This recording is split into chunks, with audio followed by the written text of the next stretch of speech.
is mod 1 for the prone Cobra airplane. Come to lie on your belly, forehead towards the floor, hands by the hips, palms face down towards the floor.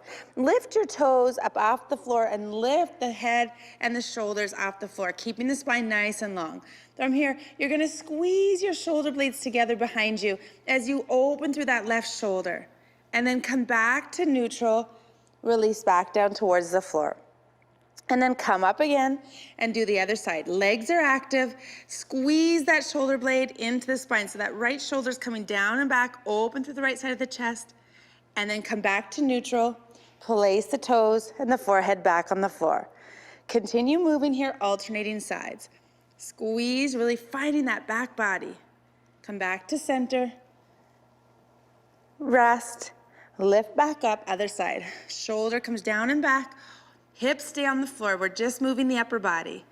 Come back and rest.